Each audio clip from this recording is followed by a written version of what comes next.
Ted Bundy, Dexter, Barry, Tiger King, Making a Murderer, The Confession Tapes, and Michael Myers. What do all of these major films, media, and characters have in common? Yes, they all portray murderers, but further, they portray psychopaths.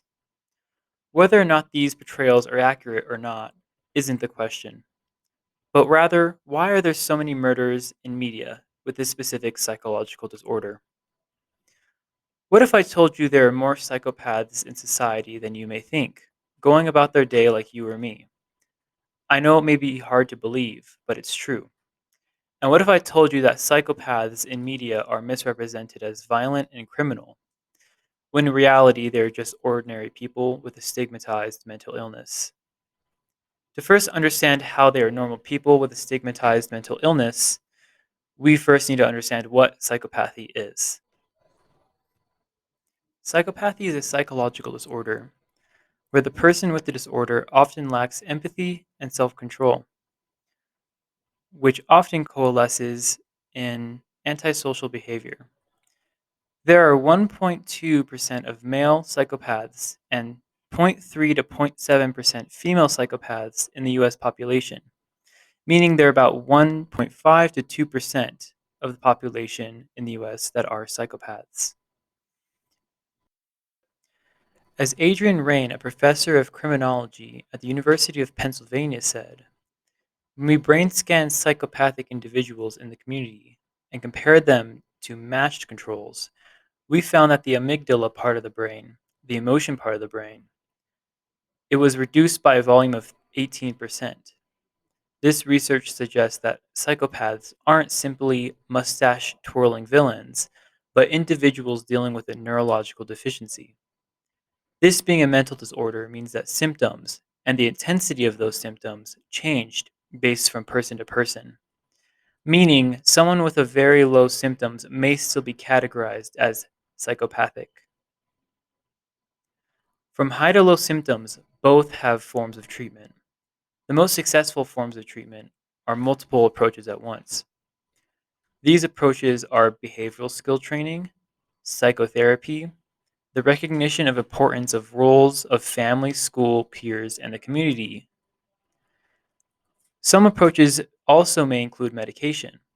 All of these treatments at the same time are all attempting to help the symptoms and to teach empathy. But what is empathy, and how is it related to psychopathy? Empathy is the ability to put yourself in one's shoes and to understand where they are coming from. Empathy in psychopathy is a complicated thing. New research from the BBC Science Division suggests that it isn't just a lack of empathy, but rather they have a switch. This switch can be learned to be switched on and to stay on. This switch is one of the many reasons why psychopathy is so hard to treat, because psychopaths can have a somewhat normal level of empathy, but a wavering one. For those psychopaths who don't have treatment, they often have run ins with the law. This doesn't mean that they're bad people, just people with a condition. When it comes to criminal behavior and psychopathy, Rain, the professor of criminology, puts it, only about half the psychopaths we studied in the community were caught and convicted of a crime. My sense is that there are just as many successful psychopaths operating in society as there are unsuccessful psychopaths who have been caught and convicted, if not more. These crimes are very likely to be petty crimes, psychopaths displaying thrill seeking behavior and not murder. Even for those psychopaths who have been caught as murderers, they are an outlier. Between a fourth to a third of murderers are diagnosed with psychopathy, showing that more often do we find murderers in society without this psychological disorder. One researcher, James Fallon, a psychiatry professor at the University of California, found a way to combat psychopathy. James Fallon, as part of a psychiatric study, was looking into psychopaths' brain scans for patterns within the scans. After looking at the scans, there was an underlying pattern within the psychiatric brain, specifically in the prefrontal cortex, which is responsible for moderating social action, personality expression, planning, complex cognitive behavior, and decision making. Specifically, the frontal cortex showed a lack of reaction when there was emotional stimuli. After James had been working with the psychopath's brain scans, he participated in Alzheimer's research, where, much like the research James had been conducting before, James had his brain scanned. Fallon's family wanted to participate in an Alzheimer's research due to Alzheimer's running in his family. But when the research came back for his family, he was shocked to see the same pattern that was present in the psychopath's brain scans for one of his family members. When looking at the name, Fallon was astonished to find he was the psychopath. So shocked, in fact, he thought it was a joke being played on him by his colleagues.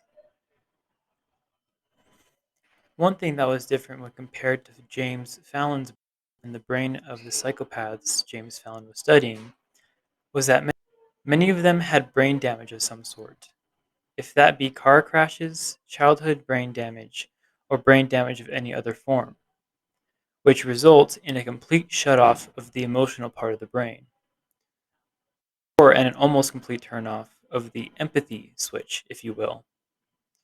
Another part that Fallon had in common with psychopaths at large is thrill seeking behavior.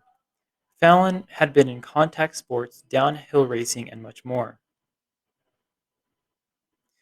Fallon says it best. Some of his thoughts might be psychopathic, but he has never acted on it, and has a very strong ethical response, being a scientist, father, and husband, loving his family deeply.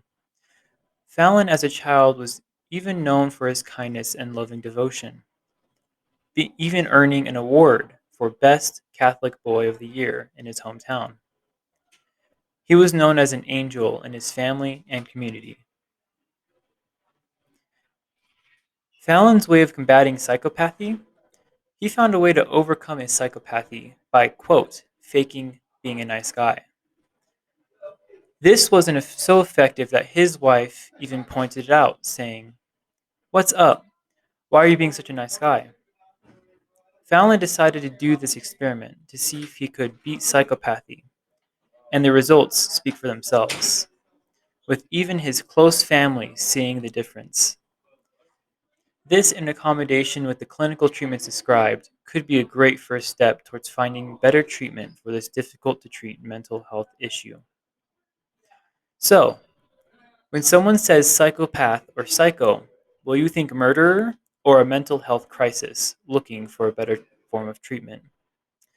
What lies has the media spread, and which do you believe?